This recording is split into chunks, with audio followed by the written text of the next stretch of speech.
Hey guys, it is Christine. I realized when I was putting together the footage to edit for this that I hadn't filmed like any kind of introduction, and so this is what you get. My husband's been out of town.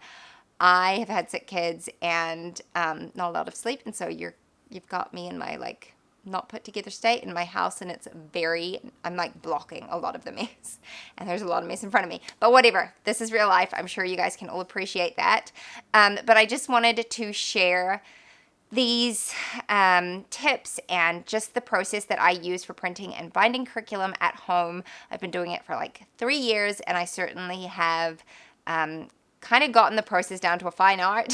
I know what I'm doing. I've got tools that I've invested in and have been very happy with, and just I know how it works, and it works very well for us. It's not going to be everyone's cup of tea. A lot of people are just going to prefer to buy curriculum in its physical format, and that's totally fine. I probably would too if it was financially feasible for me, but for those of us who live internationally, where international shipping is really expensive, and for those of us who have several children that we're using the same curriculum for, it is in many ways a lot more cost effective to print and bind from home, as long as you have the appropriate tools. So I'm going to share all that with you in this video, share my process, and I will try my very best to link to as much as I can. So I hope it's helpful. I hope you enjoy. Thank you for watching.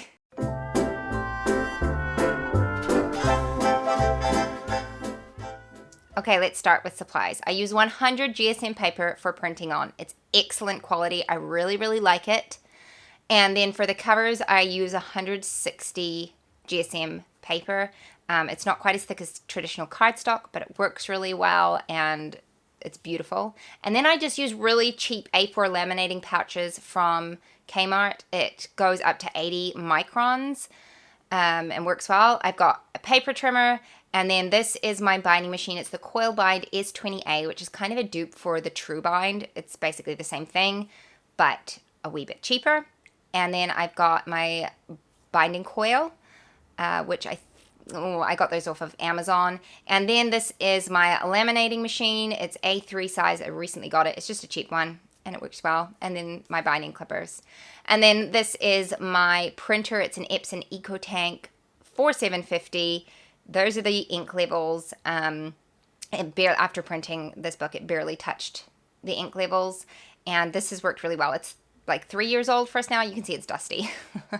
So I'm just switching out the paper here from regular copy paper to the nicer stuff. This is what they use for like printing out business presentations and stuff, so it's excellent quality, and I found that it works really well. It's not really see-through in the books, and it just holds up beautifully. It's an extra step that makes a big difference. So we're printing The Good and the Beautiful Level 2 Language Arts. You can see there's 370 pages in this project.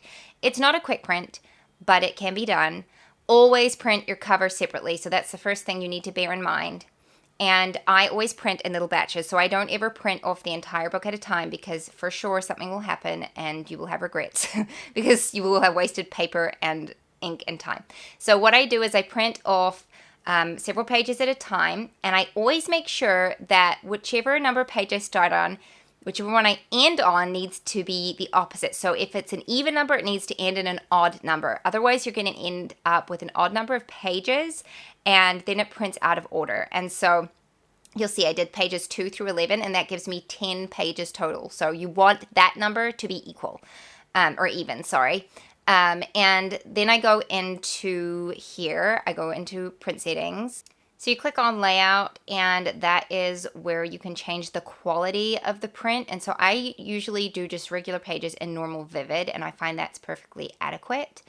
You'll see when it comes to printing off pages with big, beautiful art prints on them, I do it in a different setting. Here I'm just changing it to two-sided printing. You want it on the long edge binding. You only do short edge binding if you are using a horizontal, if you're printing a horizontal document. So this way everything's the right way up, and I'm just going through the document, making sure what is going to be printed is what I want. And I just do them in like, this is a smaller batch. I will sometimes do up to like 20 odd pages, but I kind of stop every time there's art to be printed, and so it naturally breaks it up. And it takes a little bit longer, but to me it's worthwhile because I don't end up wasting valuable resources. So you can see it's partway through printing, and I'm going to show you here about how quickly it prints out. This page doesn't have a lot of art or even much on it at all, so it was a quick one to print. And this is on its auto duplex setting, so this is something I appreciate about having this printer, because it is nice and easy. I don't have to like physically go in and flip things over.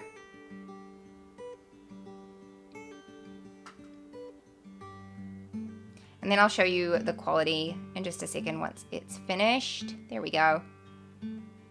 This is what it looks like. And that's not on its highest print setting, obviously. And so it can get a lot nicer than that, but this uses barely any ink, and I always find it perfectly adequate.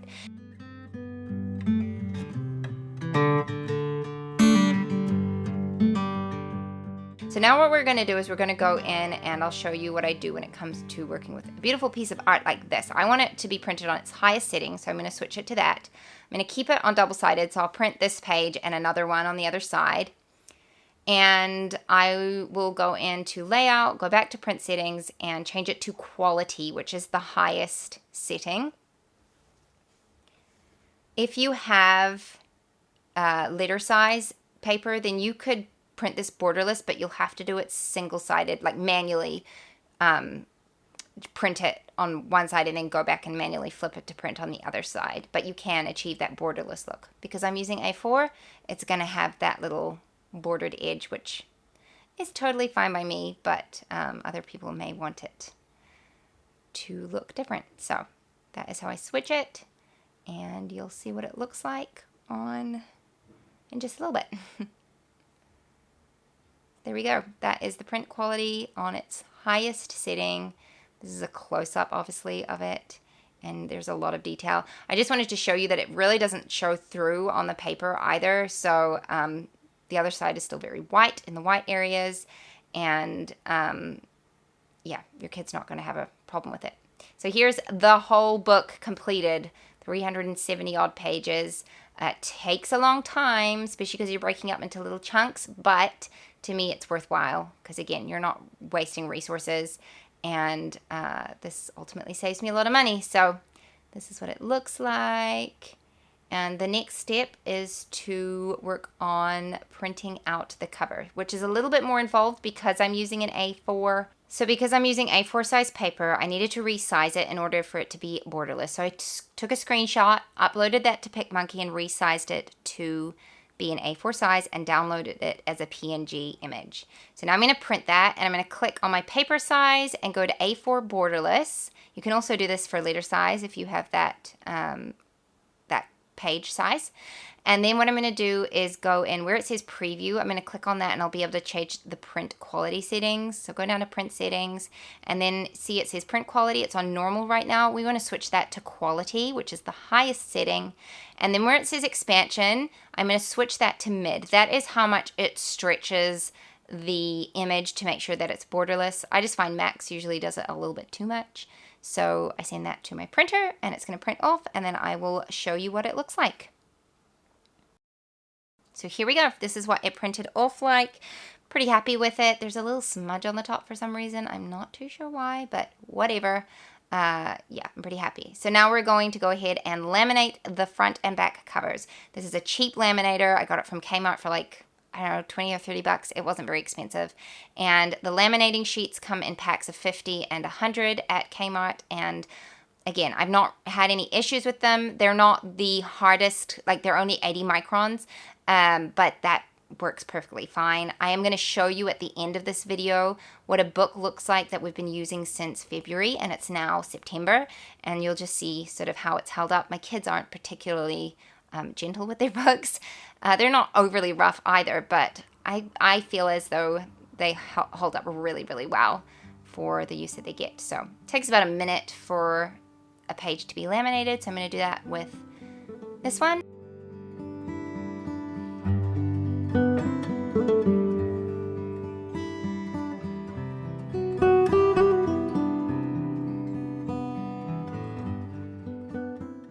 So you can see that's all laminated and shiny, and lovely. And the next step is for me to trim down the edges. So I trim down the top edge and I trim down the bottom edge. I also trim down the edge that is going to be where the binding is, but I leave the front edge. I just find that the book holds up a little bit better when I do that. So this is not a necessary step. I'm just a little bit pedantic with things, and I like them to look and feel a certain way, but you totally don't have to do this. You can leave all the edges.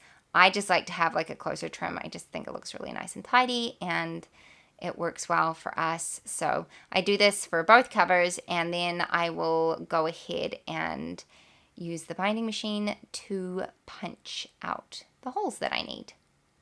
You can see it there. Nice clean edge.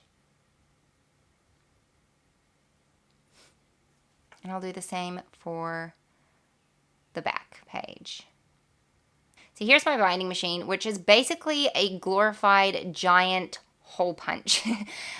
So they're not cheap, but it is very good quality, and I have used it so much over the years, so it works well for us. I'm just going to go ahead and pull down the handle, and there you go. You have all your little holes punched out. And I like this one because you can pull out the pegs if you don't want it to punch in a certain place, which is great for when I do A5 size, which is a half of an A4.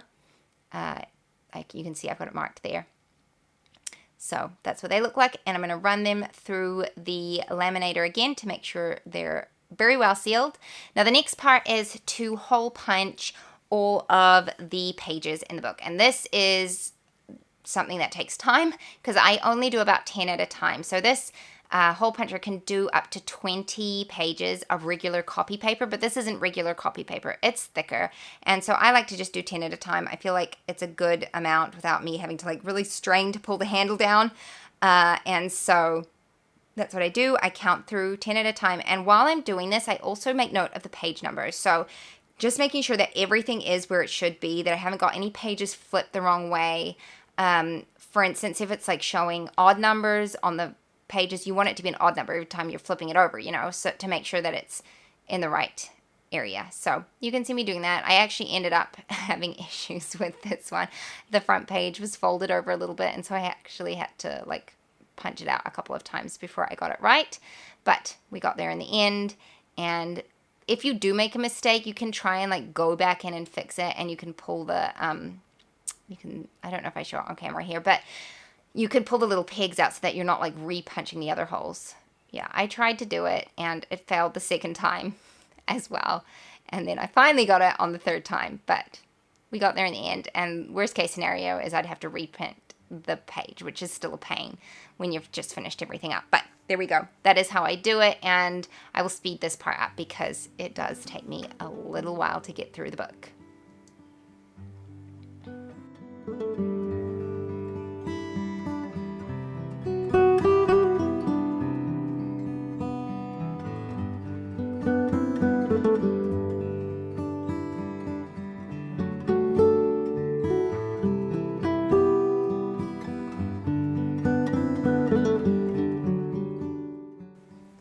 Okay, so I'm just coming up to doing the last lot of pages here and adding that to the pile. And then what I'm going to do is bind it all together. And the binding coil I've got is actually a wee bit small for this book, but it works. It was just a little bit more fiddly to put together. Now, you see that thing on the top of the machine? It's supposed to be like an automatic coil feeder. I have used that approximately one time, and it was terrible. So do not bother buying the upgraded model for that reason. I only bought that model because it went up to size A4 paper. A lot of the others only did up to letter size, and I needed it obviously to be a bit bigger, but I just manually bind the coils through, and it's faster and easier. So be patient with this. It takes a little bit of fiddling when you're doing a big book like this, especially because the covers are laminated, so they're a bit slippery. But you'll get there in the end, and it's just literally a case of feeding the coil through the holes, and then you've just got one final step. All right, so we're all done. It's all the way through, and what I need to do now is crimp off of the ends so that it doesn't like fall out the pages basically, and you want those little extra bits off. So this is my little tool that I got with my binding coils when I bought them, and it literally just crimps it over and cuts it off, and it's very simple and easy. You just flip it over like that, and that is the book all completed. It's lovely to use. I love that with this binding you can just like flip the whole book over on itself, and it looks beautiful. Look how pretty that page is.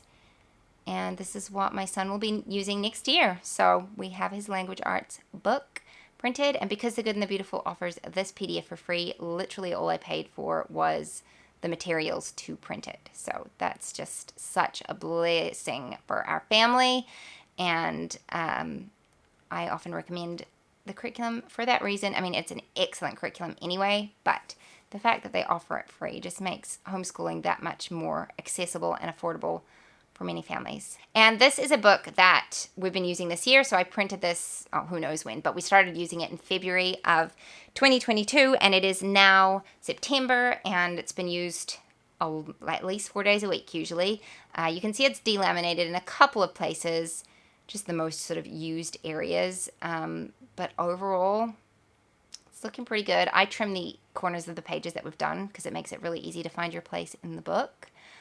But these are the pages we've yet to use. They still look really great. The book's not folding apart in any way whatsoever. And I'm like really happy with it. You can kind of see at the back, there's some marks and stuff, but that's just from kids being rough and, leaving things where they probably shouldn't be left.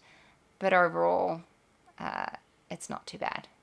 So that is how I print and laminate curriculum. Whoops, got a little spot on there.